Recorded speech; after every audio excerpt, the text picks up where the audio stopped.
Bismillahirrahmanirrahim. Assalamualaikum warahmatullahi wabarakatuh.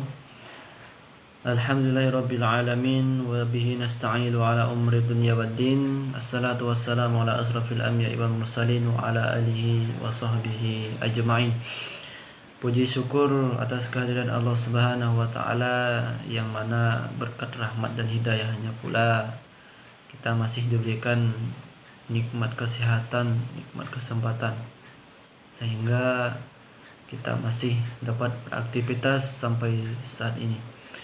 Salawat beriringkan kata mutiara salam tidak lupa pula kita hadiahkan kepada pucuk junjungan umat, yakninya arwah Nabi besar Muhammad sallallahu alaihi wasallam, dengan mengucapkan Allahumma salli ala Muhammad wa ala ali Muhammad. Yang kami hormati dosen pengampu filsafat dan logika Bapak Robi Sepria MPDI. Selanjutnya saya Fatul Haris dan Mona Anjeli akan menyampaikan hasil dari makalah kami yang berjudul Aksiologi, Epistemologi, dan Ontologi. Yang pertama, aksiologi. Aksiologi merupakan cabang filsafat ilmu yang mempertanyakan bagaimana manusia menggunakan ilmunya. Aksiologi adalah istilah yang berasal dari kata Yunani, yaitu asios, yang berarti sesuai atau wajar, sedangkan logos yang berarti ilmu. Aksiologi dipahami sebagai teori nilai.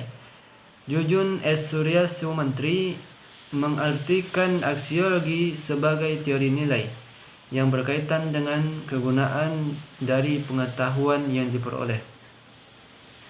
Menurut John Sinclair, dalam lingkup kajian filsafat nilai merujuk pada pemikiran atau suatu sistem seperti politik, sosial, dan agama. Sedangkan nilai itu sendiri adalah sesuatu yang berharga yang diidamkan oleh setiap insan. Jadi, aksiologi merupakan ilmu yang mempelajari hakikat dan manfaat yang sebenarnya dari pengetahuan.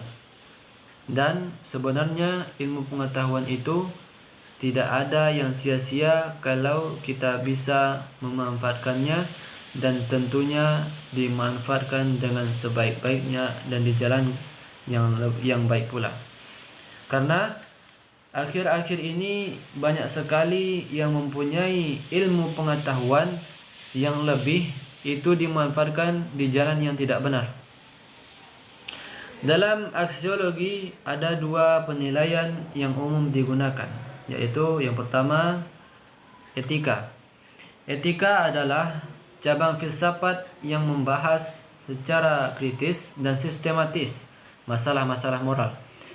Kajian etika lebih fokus pada perilaku, norma, dan adat istiadat manusia.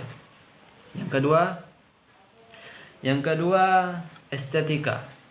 Estetika merupakan bidang studi manusia yang mempersoalkan tentang nilai keindahan.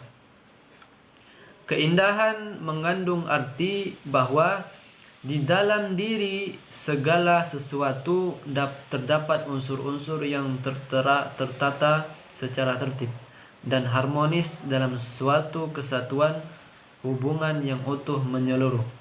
Maksudnya adalah suatu objek yang indah bukan semata-mata bersifat selaras serta berpola baik, melainkan harus juga mempunyai kepribadian.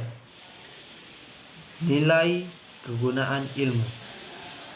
Nilai kegunaan ilmu untuk mengetahui kegunaan filsafat ilmu atau untuk apa filsafat ilmu itu digunakan.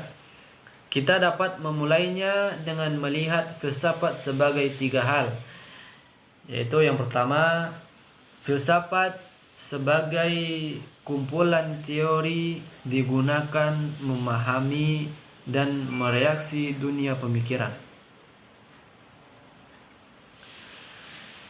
Jika seseorang hendak ikut membentuk dunia atau ikut mendukung suatu ide yang membentuk suatu dunia, atau hendak menentang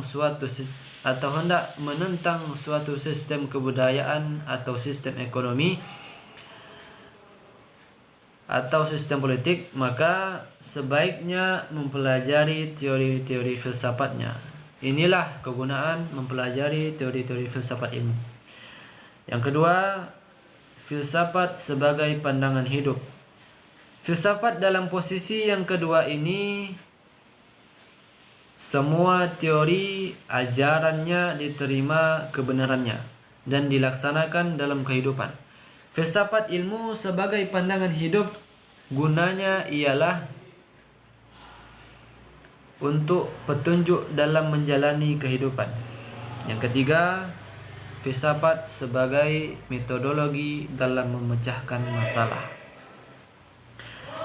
Dalam hidup ini kita menghadapi banyak masalah. Contoh, bila ada batu di depan pintu, setiap keluar dari pintu itu kaki kita tersandung, maka batu itu adalah masalah. Kehidupan akan dijalani lebih enak bila masalah itu dapat diselesaikan. Ada banyak cara menyelesaikan masalah, mulai dari cara yang sederhana sampai yang paling rumit sekalipun. Bila cara yang digunakan amat sederhana, maka biasanya masalah tidak terselesaikan secara tuntas. Penyelesaian yang detail itu biasanya dapat mengungkap suatu masalah yang berkembang dalam kehidupan manusia. Selanjutnya saya serahkan kepada Muna Anjali. Filsafat merupakan induk ilmu tertua di dunia. Semua ilmu tertumpu dari filsafat karena filsafat adalah awal dari semua pengetahuan. Filsafat berpikir kritis, mencintai kebijaksanaan, dan selalu berusaha menemukan kebenaran melalui dengan akal. B. Epistemologi. Epistemologi berasal dari kata epistem yang berarti pengetahuan, dan logos yang berarti ilmu yang membahas tentang pengetahuan, hakikat pengetahuan, dan sumber pengetahuan.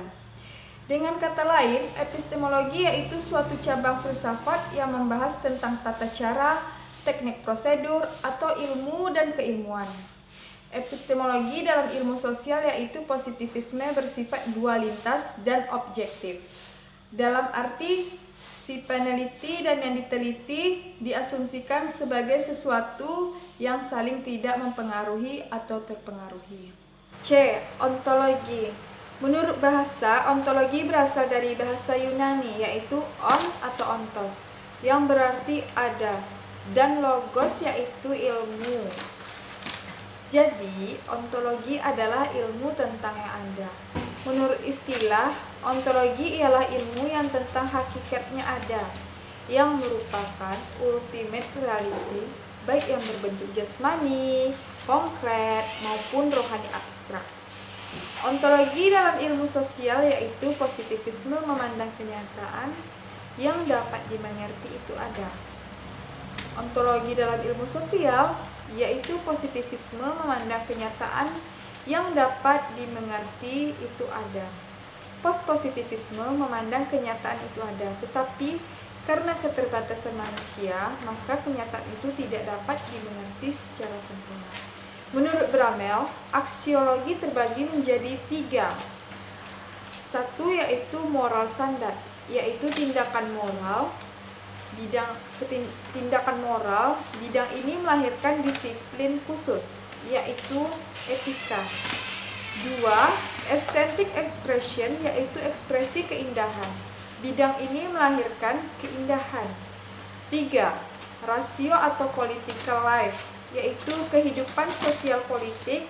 Bidang ini melahirkan filsafat sosiopolitik. Hanya itu saja yang dapat kami sampaikan, kurang dan lebih kami mohon maaf. Kami akhiri dengan wabillahi taufiq wal hidayah. Assalamualaikum warahmatullahi wabarakatuh.